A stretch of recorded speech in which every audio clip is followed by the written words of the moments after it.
Greetings.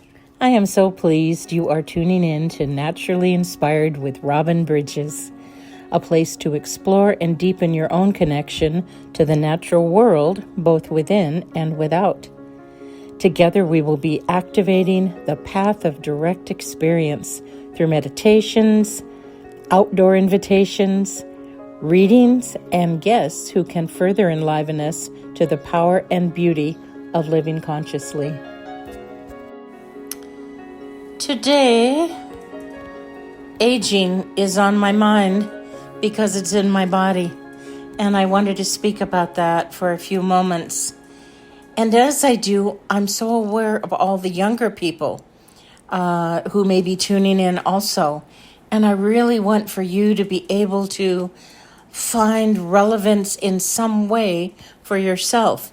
Even if it feels more like a metaphor than an actual physical reality, or perhaps you will have had some physical limitations that aren't like the aging limitations, but that are similar enough that you can find a crossover. Or maybe some of you have some permanent physical, what we might call disabilities, but I would like to call other abilities, as are more popularly known these days. Lots of terms that don't look at the glass half empty, but look at it as either neutral or maybe half full. So as I age, I do want to say that it's been quite a surprise. I never thought about aging as a thing.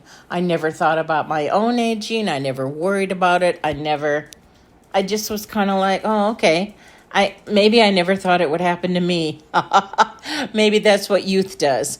But I have to say, I like to hear myself laugh in the middle of that comment, because that is the laughter of spirit. That is the lightheartedness of that aspect of all of us that knows what it knows, which is this physical time is just a blip on the screen, really.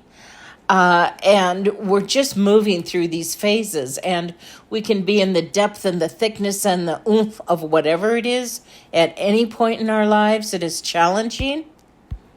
And we then can also have that feel more lighthearted when we allow ourselves to move into who is observing this challenge, right?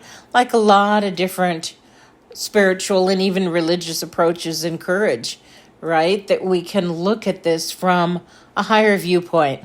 And that doesn't remove us from it, but I believe it helps us rebalance. So as I age and feel my own physical limitations and really fight them, I don't go down easy. I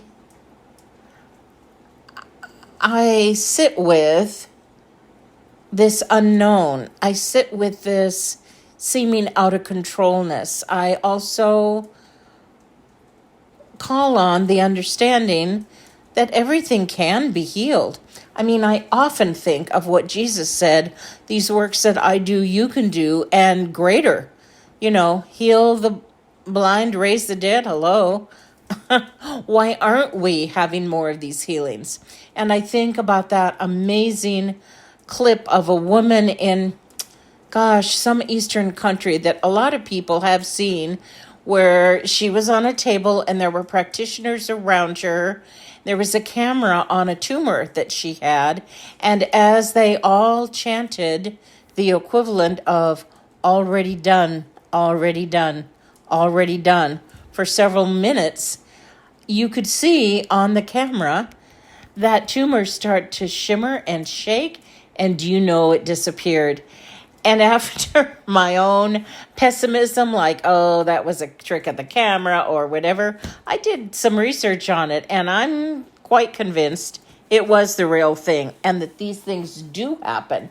They're just not in our general consciousness, so we don't, hear them like we used to. That's interesting. Like we used to. Oh, maybe that's a hearkening back to the indigenous cultures that were much more aware of and familiar with that. So maybe in our contemporary society, it's not popular and well known and well accepted, but perhaps moving into more ancient cultures, like I think Greg Braden has done a lot of, wonderful consciousness explorer that he is, you would find those. And like even the quantum physics, like Dr. Bruce Lipton talks about, with the power of our thoughts to heal our bodies. Like, wow, that is modern science to me, confirming what ancient cultures knew all along. So as I deal with my own physical limitations, I consider all these things. I consider how good it makes me feel right now in my body and how emotional I get. Just thank you, Kyle Cease, for that, by the way. His wonderful work teaches people how to be in the body and feel things fully and not apologize for it. So I'm trying not to apologize here. But I'm just in the moment feeling the depth of encouragement, of the beauty and power and challenge of life, and mostly the intimations of love that we get in our mind and our bodies and our spirit, and the kind of love I'm feeling right now, the encouragement that no matter what we experience, we are not alone, and we can, in consciousness, see ourselves into and through everything that we experience. So I have had what I think are some healings for some of my physical limitations that I have experienced as I grow older, and I don't like limitations. So it's always been a relief if I feel like I've gotten free of something that was limiting me. And at the same time, it's an opportunity to see my own response to all of that.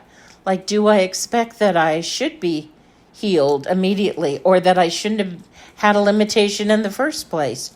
Or sometimes getting discouraged and thinking, oh, yeah, you just go downhill and then you die. Like, wow, that's hard. That's really hard, but it's also real. And it's not without ultimate encouragement, because just to speak these words encourages me.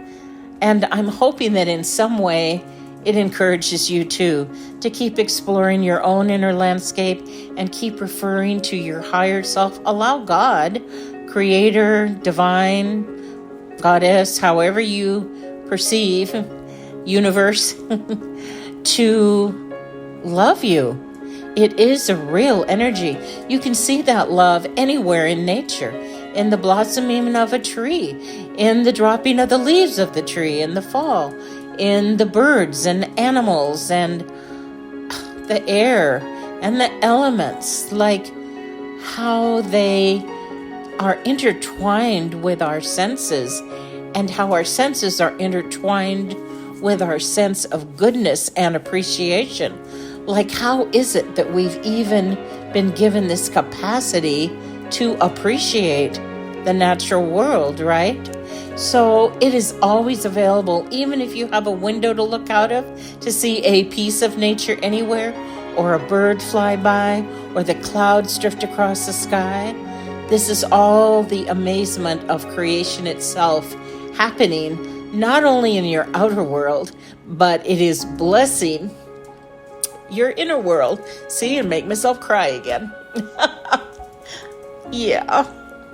Life is amazing and challenging and intriguing. And I hope for you this day, I'm going to leave you while I'm still sniffling here, that you find through this a place in you that has its own encouragement, that has its own knowing, that has its own realization that whatever you face, whatever you're moving through, it's all right. And there is. It's not about hope. It's about recognition of the love and presence that's available for you right now, the presence in your own presence. So with that, I will conclude our short little conversation today and pray that you will be blessed by it. All right, my best to you. May you always remember how easy it is to be naturally inspired. If any of the podcasts you hear are activating a sense of need for support as you grow and evolve, I have a variety of healing modalities which I offer, ranging from restorative ceremony to voice dialogue, ceremony in nature, hypnotherapy, regenerative breathwork, walking the medicine wheel, and divination cards readings. So you can find out more about those on my website, robynbridges.com, Robyn with a Y. So thank you for joining us today on Naturally Inspired with Robyn. And may the content that you have received bless your body, your mind, and your spirit throughout the day and until you tune in again. Please do subscribe to this podcast. It is helpful in so many ways to do so. And share this episode with a friend. Many blessings.